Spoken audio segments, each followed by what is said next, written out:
Hello, I wanted to go over diet and cavities. And when we talk about diet and cavities, we're mainly talking about the carbohydrate and the sugar portion of the diet.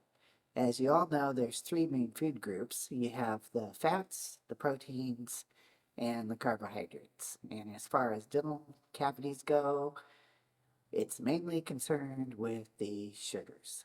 So before we get into this, let's review the cavity causing process here from the diagram. You have the bacteria in your mouth, and certain bacteria eat the sugars that you eat.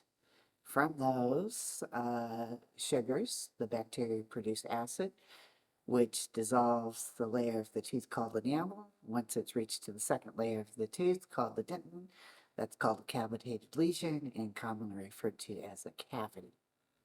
So when we are dealing with the sugars, from the diagram, you can kind of see that if there are no sugars, you can't produce acid, and that means no holes in the teeth.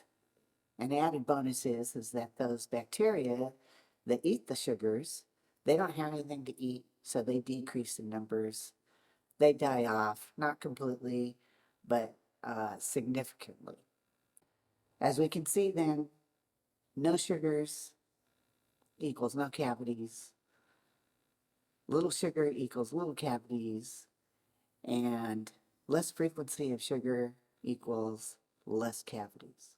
The first study that we want to get into comes from Greenland. Now, Greenland, their traditional diet consists of basically this, this, this, and this.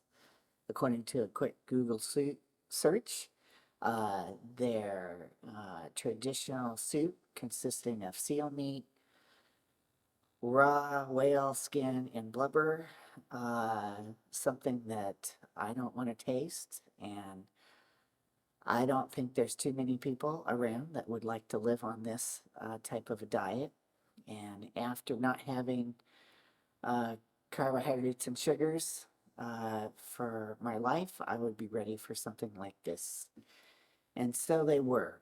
In 1901, only 17% of the food imported into Greenland was from Europe.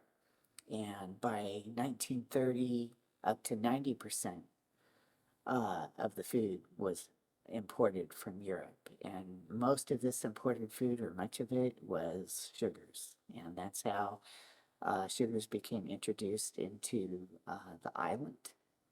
So the the sugars, once they were introduced, they started to develop cavities. In 1901, basically 0% of the population had cavities, and by 1930, there was 40%. So a dramatic increase in a relatively short period of time. And the cavities were not evenly distributed throughout the island. On the east coast, in the white on the map here, there was uh, relatively poor access. There was hard to get to. They didn't get to trade very much with the Europeans, and so their decay rate was much less than on the west coast in the red, which is where the predominant settlements were, where they had much more access to a Western diet. And so you had not too many cavities on the East Coast, not too many cavities on the hunter gatherers that maintained their traditional form diet, and on the West Coast, where you had significant access to sugars and carbohydrates, you had most of the decay. Our next study looks at the Polynesians in Hawaii. So in 1778, the first European recorded to reach the Polynesians at Hawaii was Captain Cook. And up until that time, the Polynesians in Hawaii relied very much like the Greenlanders did on the sea for their subsistence. But in addition to that, they had some natural fruit. Their natural fruit consisted of the Hawaiian gooseberry, apple, and breadfruit. A small amount of sugar in these fruits. And so when they looked back and they went through some of the skulls of the people that were living in Hawaii before the Europeans, before Captain Cook discovered it and before the Europeans colonized it, here's what they found. They found that about 10% of the people had cavities. So, with a little bit of fruit added into the diet, with mostly living on the proteins and the fats from the seed, you got a little bit of decay, but not bad. Now, it is 71% of the people that have cavities. So, it went from 10% with a little bit of natural sugar to 71% now that there's lots of imported sugar. We're mainly dealing with imported sugars, such as that comes in processed foods and added to foods to make them more palatable and taste better. And so the lesson here is that the natural fruits, even though they will cause some decay because there is some sugar there for the bacteria to eat, they're not going to be overwhelming, okay? It's not going to cause a situation to where all of a sudden you're going to have a whole lot of decay. Another observation comes from wartime in Great Britain. During the wartime, they had to ration their food supply, and in World War I, they rationed, and it was observed that there was 40% less cavities in the population. In World War II, they also rationed, and there was 30% less cavities in the wartime population.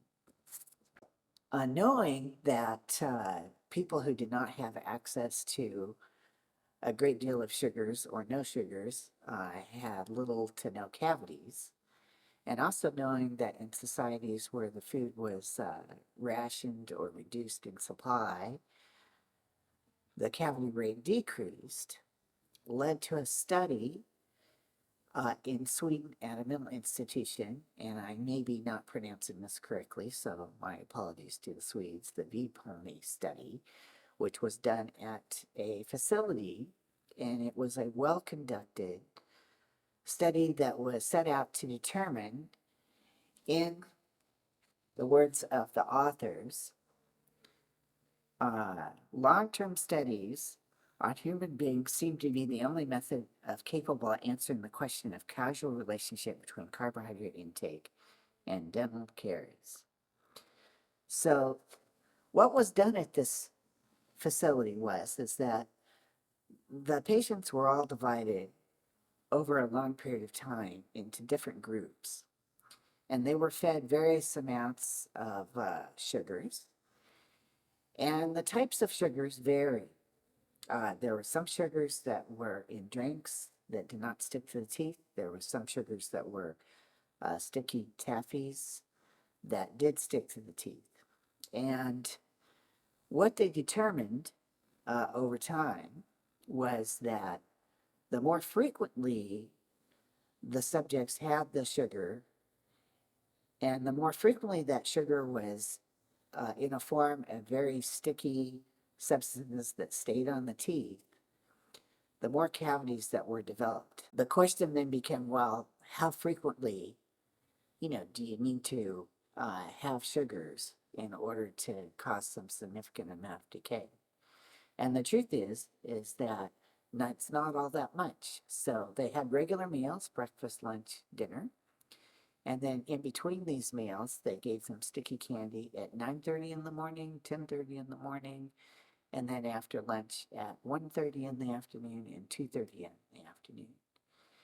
And so you can see that from the study,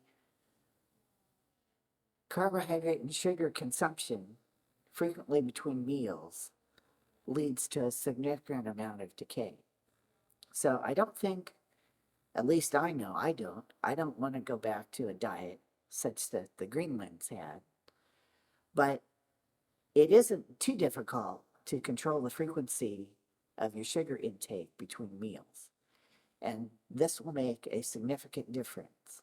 In the study, they also determined that uh, the results were highly variable. In other words, some people eating a lot of sticky candy did not seem to get all that much decay. But then some people got a lot of decay. And the question is, well, why is it so variable if the sugars cause the decay? And that's because it's likely that those individuals that did have frequent sugar consumption did not have the bacteria in their mouth to convert that sugar to acid and cause the cavities, such as the S mutans. If you have the bacteria in your mouth that causes cavities, you have to take your diet and your sugar consumption quite seriously. And if you're going to get serious about reducing the amount of cavities you have, you're going to have to reduce the frequency that you're consuming sugars and trying to keep your sugars around regular meal times and not carbohydrate snacks between those meals. I'm Dr. Brian, and now you know. Thank you for watching. If you found this video helpful or useful, please like and share. That would help me out. Much appreciated.